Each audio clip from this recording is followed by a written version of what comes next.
Boa noite, irmãos. Hoje nós vamos meditar no texto de 1 de Pedro, capítulo 2, versículo 1 ao 3.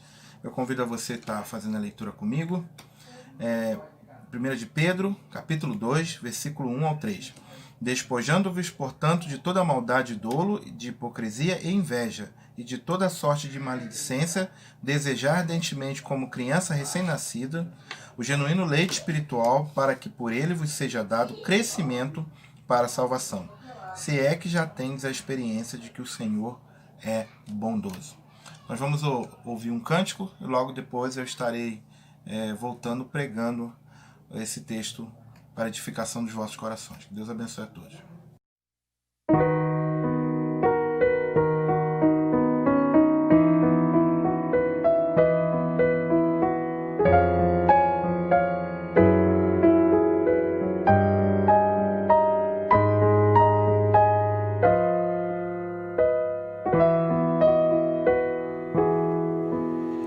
É nele que nos movemos, vivemos e existimos.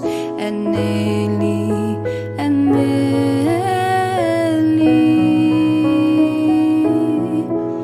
Se amo, falo, choro ou canto, é nele que tudo acontece. É nele, é nele.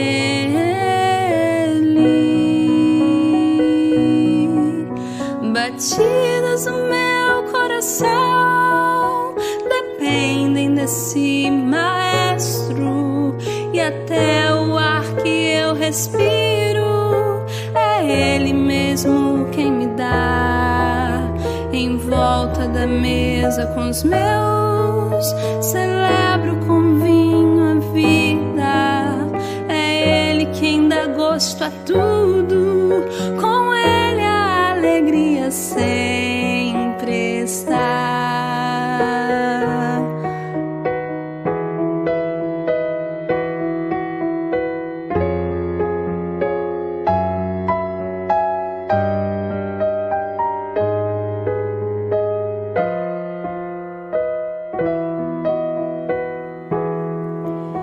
É nele que eu descanso, pois sei em quem tenho crido. É nele, é nele.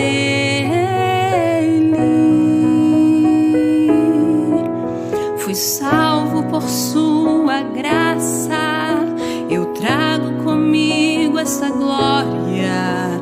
É nele, é nele.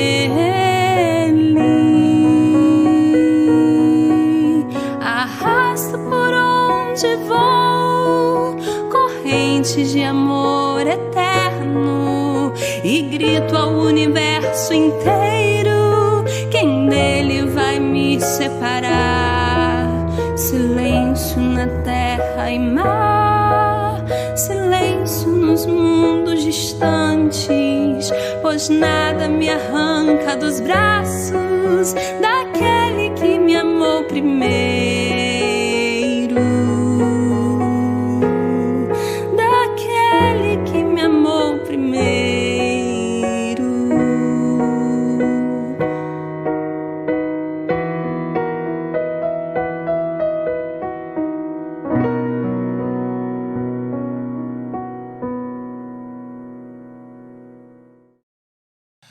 É muito engraçado quando nós nos admiramos ao ver uma criança crescendo. As pessoas às vezes ficam um tempo sem ver a criança e a gente tem essa impressão que a criança, quando está mais longe de nós, parece que ela desenvolve mais rápido, porque a gente não está acompanhando todo dia ali. E é engraçado o espanto quando nós encontramos com a criança, assim, depois de um ano, e a gente vê o desenvolvimento daquela criança. A gente fala, nossa, como cresceu! E é espantoso mesmo. Quem de vocês que nunca aconteceu isso com você? Comigo sempre acontece isso. Eu sempre me espanto com o crescimento de criança. Mas o correto seria nós espantarmos se a criança não crescesse. Porque normalmente uma criança cresce. Quando uma criança não desenvolve, ela não cresce, ela não pega massa, ela não tem altura, não cria altura, é porque está acontecendo algum problema com essa criança. E geralmente é um problema com o hormônio do crescimento. Assim é também na vida cristã. Sabe o texto que nós acabamos de ler? Pedro ele está escrevendo para um grupo de crentes. E no capítulo 1 nós descobrimos que esse grupo de crentes, eles são crentes espalhados na dispersão. É uma palavra técnica para falar sobre pessoas, para designar judeus que estavam fora de Israel. Mas quando você vai lendo o texto, você percebe que Pedro não está falando apenas para judeus. Ele está falando para cristãos de toda nacionalidade. Mas ele chama esses cristãos de eleitos, de peregrinos. E nós percebemos que Pedro está escrevendo para uma igreja que está em meio a sofrimento. No capítulo 1, ele fala sobre a herança que nós temos em Jesus Cristo. Aqui no finalzinho, a partir do versículo 13, no final do capítulo 1, ele fala sobre a santidade na vida. Já a partir do capítulo 22, vai falar sobre a santidade no amor. E no capítulo 2, que já é a continuação direta da conversa de Pedro com a sua audiência naquele momento, ele vai falar sobre crescimento espiritual. Sobre como que a igreja precisa crescer e não pode se acomodar em momentos de sofrimento. É sobre isso que Pedro está falando e começa falando aqui no capítulo 2. Nosso texto explica que os crentes precisam permitir que a sua nova natureza, dada por Deus, floresça com o amor mútuo, a pureza na conduta. Isso em meio ao sofrimento. Não pode deixar o sofrimento ser desculpa para não abandonar pecado. Não pode deixar o sofrimento ser desculpa para não crescer espiritualmente. E assim, Pedro vai explicando a sua audiência e nós vamos entender isso no decorrer da exposição do texto que nós lemos nessa noite. Da mesma forma, acontece comigo e com você. Não podemos usar o sofrimento como desculpa. Sabe? Aquela coisa, eu não abandono o pecado porque tem isso. Eu não abandono o pecado porque fulano não faz isso para mim. Eu não abandono o pecado porque minha situação é essa nesse momento. O texto de Pedro nos ensina claramente que não devemos usar o sofrimento como muleta para não abandonarmos pecado. E é sobre isso que nós vamos falar hoje. O tema da nossa mensagem é crescendo em meio ao sofrimento.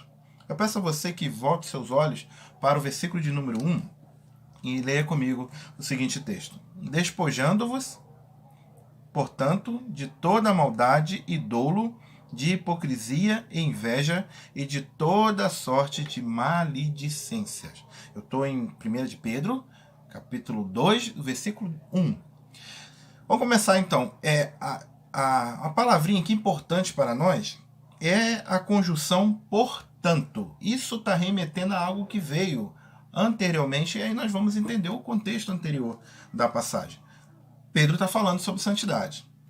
E aqui no finalzinho do capítulo 1, ele falou assim, versículo 25, a palavra do Senhor, porém, permanece eternamente, e ele fala, ora, esta é a palavra que vos foi evangelizada.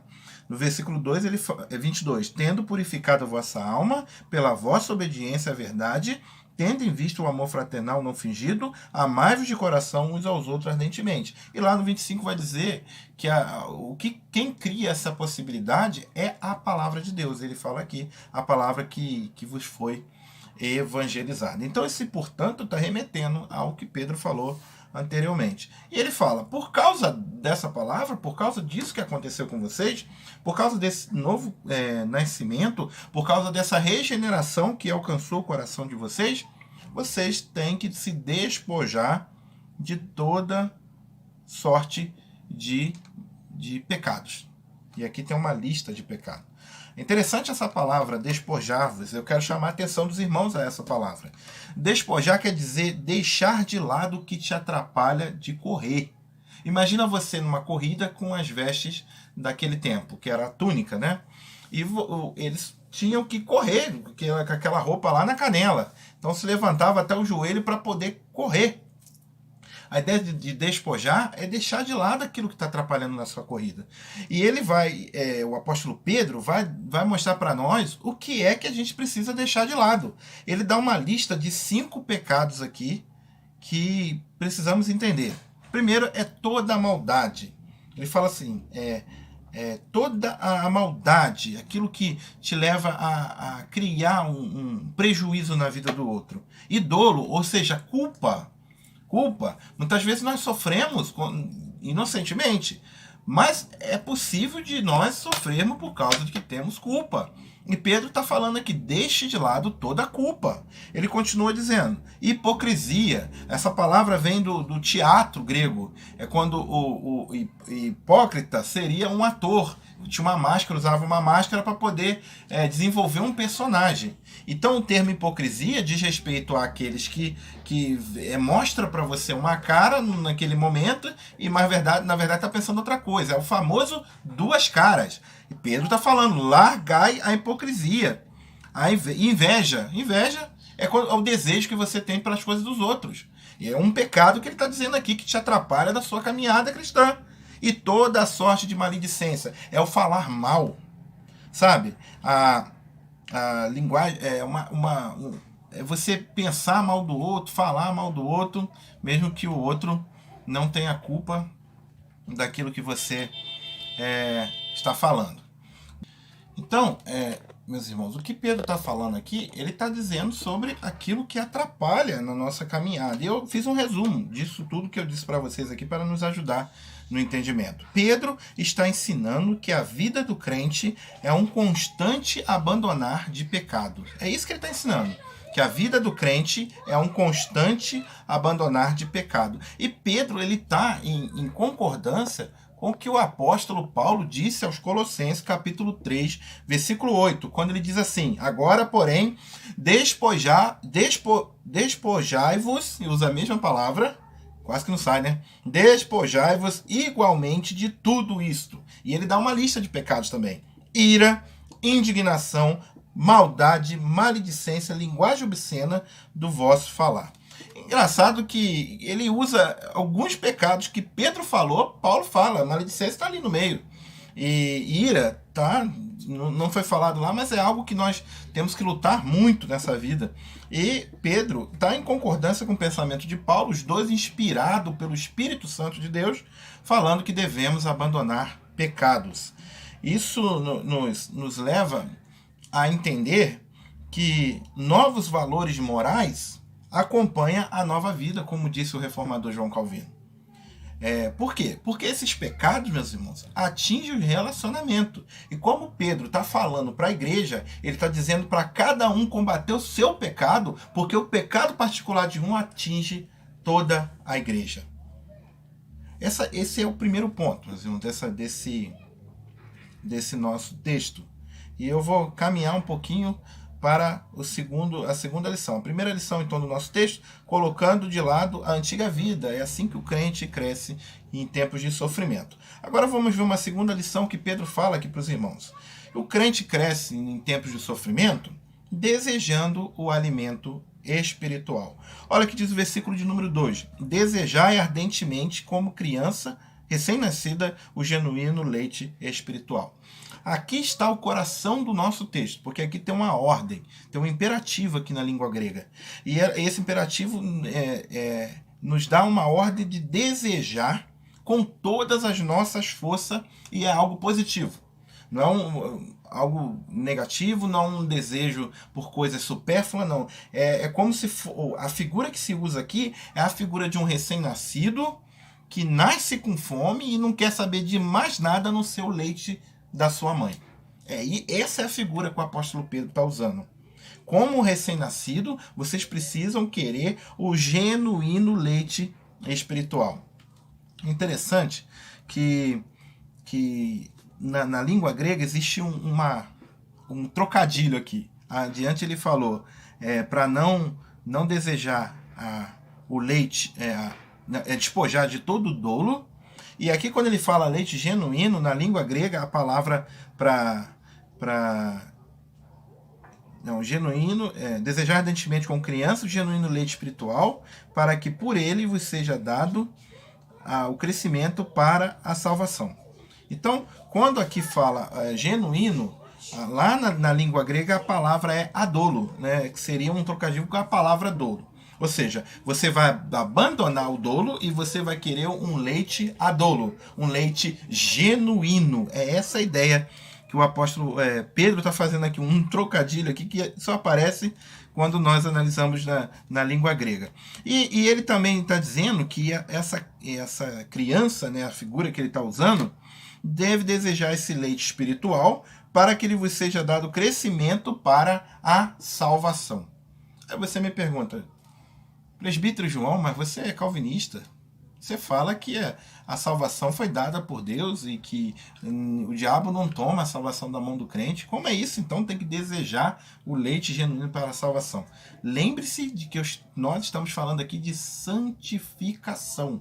Nós não estamos falando de justificação, que é aquele ato declarativo de Deus lá no tribunal eterno, que ele declara você justo pelos méritos de Jesus. Não é disso que nós estamos falando. Isso é um ato. Bateu o martelo.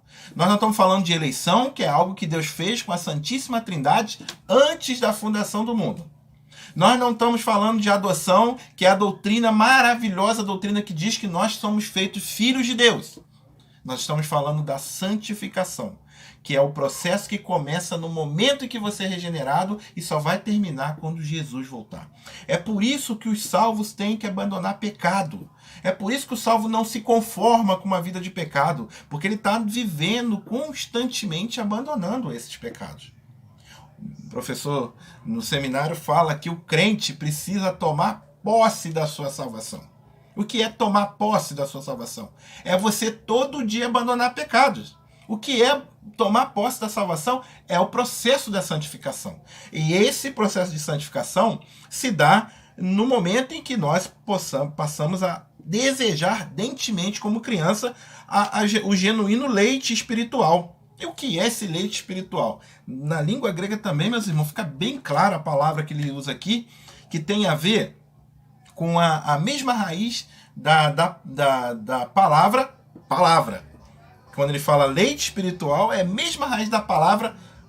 E a gente entende diretamente que o apóstolo Pedro está falando aqui que esse leite espiritual para o crescimento, para a salvação, é a palavra de Deus. Então, pensa comigo, entenda comigo. Esse leite que eu preciso desejar ardentemente é o conhecimento de Deus, que eu só consigo obter através da sua palavra. E ele fala no versículo 3, se é que já tens a experiência de que o Senhor é bondoso. Aqui está falando sobre a experiência de você ter experimentado a graça de Deus. Se você experimentou a graça de Deus, você não consegue ficar mais sem alimentar-se da palavra. Essa é a explicação do crente. Para que por eles vos seja dado o crescimento, ou seja, o desenvolvimento, resultado da ação dessa palavra. Olha o que diz o salmista no Salmo 34, versículo 8. Provai e vede que o Senhor é bom. Bem-aventurado o homem que nele se refugia. Ou seja, o salmista está nos dizendo que quem experimentou a graça de Deus, a regeneração, o novo nascimento, não consegue ficar longe do genuíno leite espiritual, ou seja, da palavra. Aproveita todo quanto é a oportunidade de ouvir a palavra, que é crescimento pela palavra. Por quê? Porque a sua salvação é cada vez mais edificada, solidificada através do conhecimento da palavra de Deus. É a palavra que desenvolve a nossa salvação. É a palavra que nos ajuda a sermos mais parecidos com Jesus. Sabe, a minha avó, quando nós éramos pequenos, não podia chegar na casa dela, e cada região do país vai usar um outro nome para o produto que eu vou dizer aqui que a minha avó fazia. O angu, lá em São Paulo eu sei que os irmãos chamam de polenta, né? E na minha região é o angu. E a minha avó, se nós chegássemos na casa dela e ela achasse que a gente estava meio magrinho, e ela arrumava uma caneca bem grande de café com angu pra gente. A gente tinha que comer aquele negócio, porque a minha avó falava, o que engorda é angu. E essa era uma filosofia da casa da minha avó. Por quê? Porque a criança, e nós crianças, chegava lá na hora da fome, nós nem comia café com angu direto.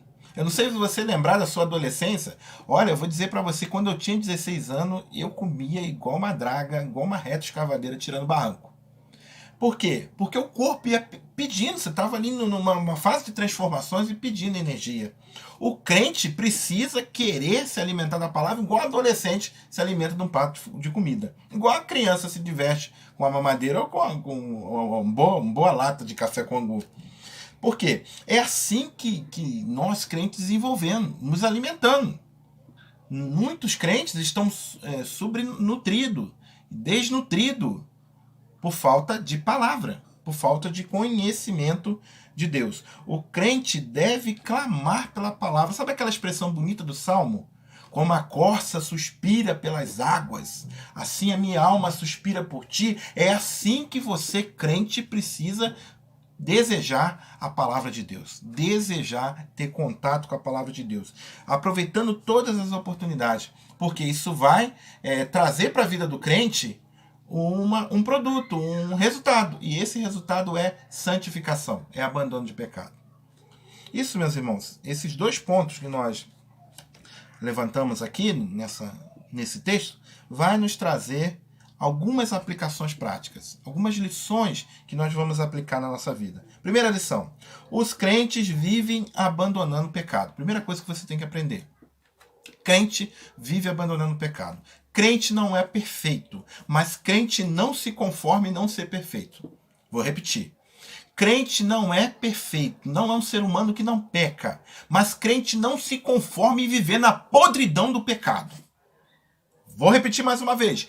Crente não gosta, não deseja, o salvo em Jesus Cristo não tem prazer numa vida de pecado, numa vida de fornicação, numa vida de adultério, numa vida de palavrão, numa vida de bebedeira, numa vida de passar os outros para trás, numa vida de ficar devendo os outros. Crente, quem foi alcançado pela graça, deseja santificação, deseja abandonar pecado. Então, se existe alguma desculpa para você pecar e você está se amarrando a essa desculpa, lembre-se da história da jiboia que eu sempre conto na igreja. Vou repetir porque pode ter alguém aqui que ainda não ouviu. Dizem que o homem encontrou um filhote de jiboia. E aí ele levou a jiboia para casa. E aí ele criou um bercinho para jiboia. Botou lá um bercinho para jiboia. E ele fez um quartinho para jiboia. Todo rosinha, bonitinho. Comprou uma madeira para jiboia. Deu um mucilon para jiboia comer. Oh, que maravilha. E a jiboia foi crescendo, foi engordando. E falaram para ele: olha, essa jiboia um dia vai te matar. E ele não acreditou. Um dia a jiboia cresceu, enrolou no seu corpo, quebrou todos os ossos do seu corpo e o matou. Depois engoliu. O pecado é a jiboia. Nós, muitas vezes, estamos dando leite com mucilão para o pecado. Crente de verdade abandona pecado, não quer viver no pecado. Olha o que o apóstolo Paulo fala aos romanos: vai alta a noite e vem chegado o dia. Deixemos, pois, as obras das trevas e revistamos das armas da luz. Deixe tudo que está te atrapalhando, meu irmão, a agradar a Deus e seja um cristão verdadeiro. Se tem alguma coisa que está te atrapalhando, abandona. Abandona, porque isso vai te levar para o inferno. E abrace a verdadeira graça do Senhor e seja um cristão genuíno. Segunda lição: somente a palavra de Deus te faz crescer. Somente a palavra te faz crescer.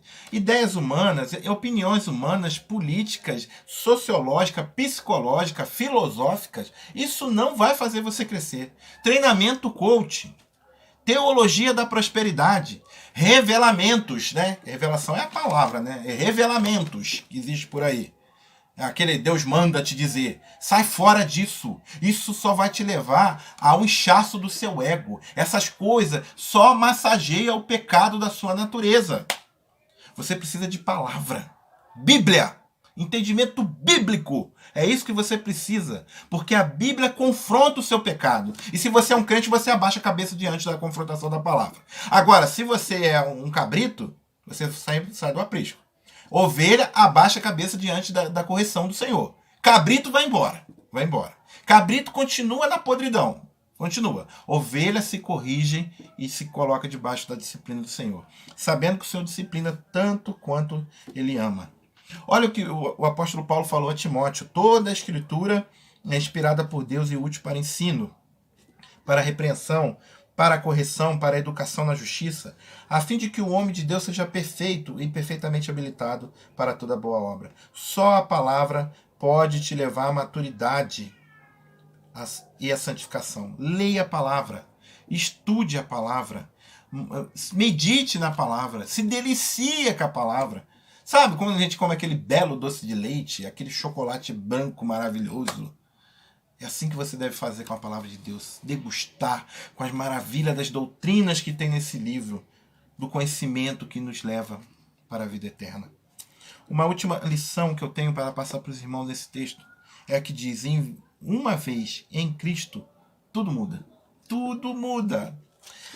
Lembre-se dos encontros que nós temos na Bíblia com Jesus, os encontros com Cristo. Lembre-se de Paulo no caminho de Damasco. Tudo mudou na vida de Paulo.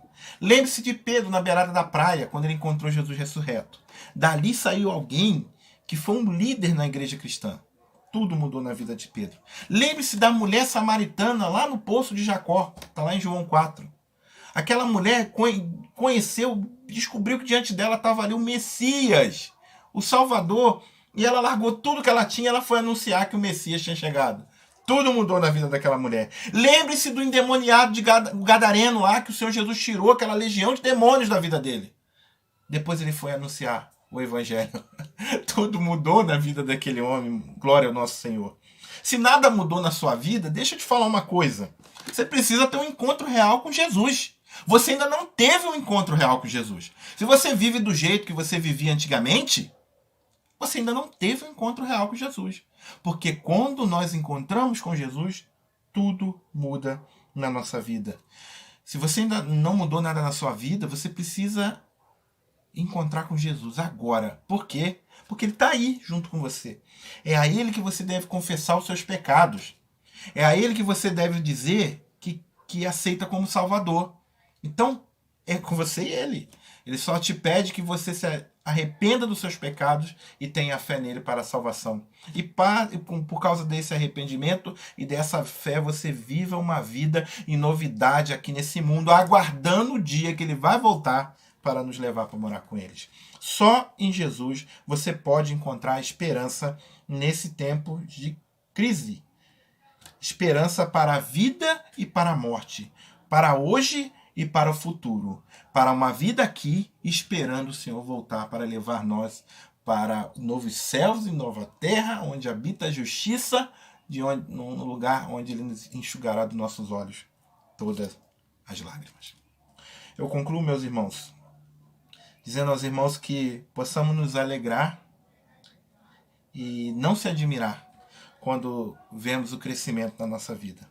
Porque quem busca a palavra de Deus, o genuíno leite espiritual, cresce espiritualmente. E que você passe a buscar esse leite espiritual e cresça diante da palavra, com se alimentar da palavra de Deus. Que nesse tempo de sofrimento, você aproveite o tempo para se encher de alimento espiritual. E que Deus continue te dando força até essa fase passar. Vai passar, tá? Vai passar. E que você continue firme, que o Senhor continue te dando força para você conseguir passar por essa fase. Que Deus nos abençoe, que Deus continue abençoando você e a sua família, em nome de Jesus. Amém.